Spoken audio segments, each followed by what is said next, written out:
पहाड़ों से लेकर एक्सप्रेसवे तक इस कार ने अपने सारे रंग दिखा दिए। हमें पता चल गया कि शहर में ही केवल अच्छी नहीं, कुछ जगहों पर ये रियली परेशान भी करती है। लेकिन कैसे, सब जानते हैं इस वीडियो के साथ। मैं हूं आपका होस्ट अमित और मैं पाखी एंड आप देख रहे हैं आस्क कार गुरु। तो चलिए शुरुआत करते हैं इसके एक्सटीरियर से। मारुति यूजुअली सिंपल गाड़ियां ही बनाता है। यहाँ पे वही सुजुकी का लोगो, क्रोम की लाइनिंग, नीचे की तरफ एडास का रेडार, ऊपर की तरफ कैमरा। बाय द वे इसमें एडास लेवल 2 आता है। यहाँ पर आपको प्रोजेक्टर एलईडी हेडलैम्प्स और प्रोजेक्टर एलईडी फॉग लैम्प्स भी मिल जाते हैं।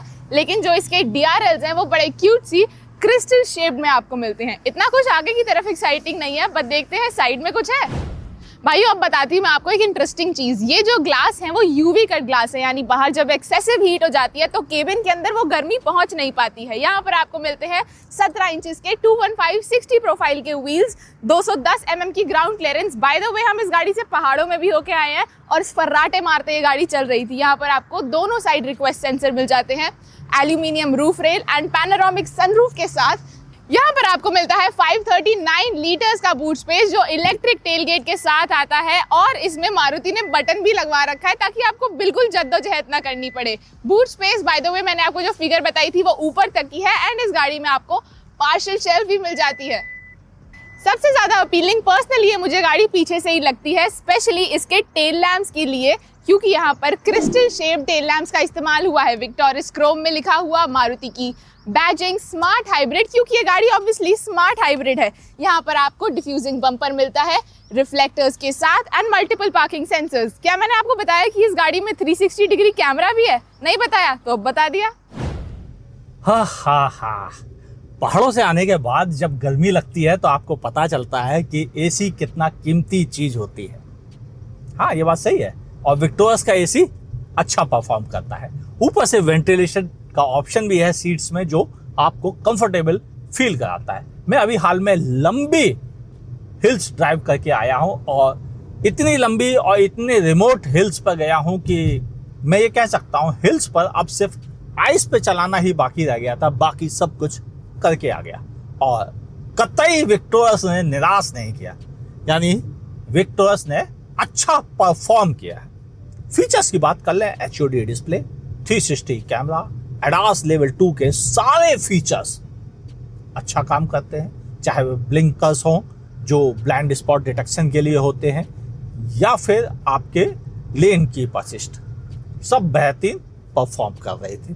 ऊपर से शानदार इंटीरियर, लुक्स में भी अच्छा है, और बड़ा टच स्क्रीन इंफोटेनमेंट सिस्टम अच्छा फील भी आपको कराता है 10 इंच का। और यहाँ भी डिजिटल इंस्ट्रूमेंट क्लस्टर भी आपके लिए उपलब्ध है। पीछे पैडल शिफ्टर दे रखे गए हैं जो गियर सिलेक्शन में आपका हेल्प करते हैं। और ये by the way smart hybrid version है, जिसे हम हाइब्रिड कहते ही नहीं है, हम कहते हैं ये 1.5 नेचुरली एस्पिरेटेड इंजन है, क्योंकि स्मार्ट हाइब्रिड सेटअप सिर्फ आपको सपोर्ट देता है, हाइब्रिड के असली बेनिफिट नहीं। कोई कंफ्यूजन तो नहीं?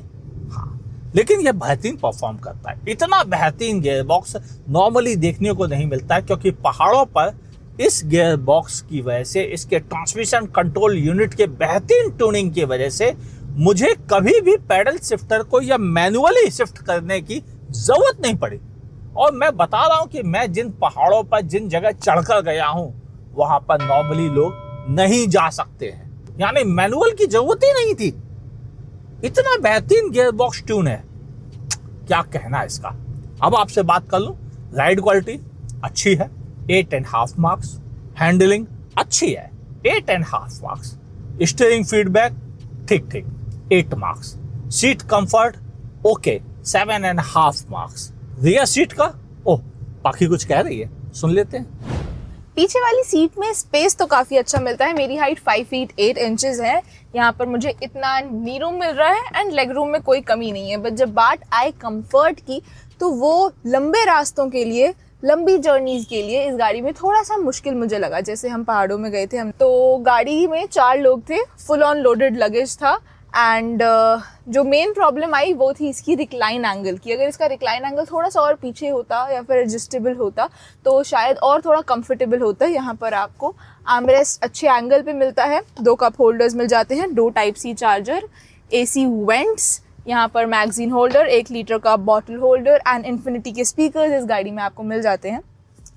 प्लस एक और चीज़ जो मेंशन करना मैं भूल गई, जो इसके हेडरेस्ट हैं वो एडजस्टेबल है, बट ये थोड़े अगर और सॉफ्ट होते हैं, इसके एजेस थोड़े और कम शार्प होते तो जब आदमी सोने का ट्राई करता है तो वो थोड़ा और कंफर्टेबली सो पाता। लेकिन जो इसकी अच्छी चीज़ है वो इस गाड़ी में बिल्कुल क्लॉस्ट्रोफोबिक फील नहीं होता, बिकॉज सनरूफ इतनी ज़्यादा एक्सपैंड हो जाती है पीछे तक कि आदमी को गाड़ी में ऑलरेडी काफ़ी खुला खुला लगता है। ये सच है कि रियर सीट का रिक्लाइनिंग एंगल थोड़ा परेशान करता है लॉन्ग जर्नी में, जिसकी वजह से पक्की थोड़ा खुश नहीं दिखी आपको रिव्यू करते समय। मगर अगर हम फ्रंट सीट की बात करें तो फ्रंट सीट अच्छी है, थोड़ी हार्डर साइड पर है, मगर कोई ऐसी कंप्लेंट नहीं है इनको लेकर। लगे हाथ अब आपसे बात कर लूँ सेफ्टी की। हाँ, क्योंकि मारुति को क्रिटिसाइज करने वाले थक जाएंगे और ये 5 स्टार क्रैश टेस्ट रेटिंग लेकर आ गई और इसने साबित कर दिया सेफ्टी मारुति देता है, बशर्ते वो कार सेफ्टी के लिए डिजाइन की हो उसने, और विक्टोरस को उसने सेफ्टी के लिए ही डिजाइन किया और 0 कंप्लेंट, बेहतरीन सेफ्टी।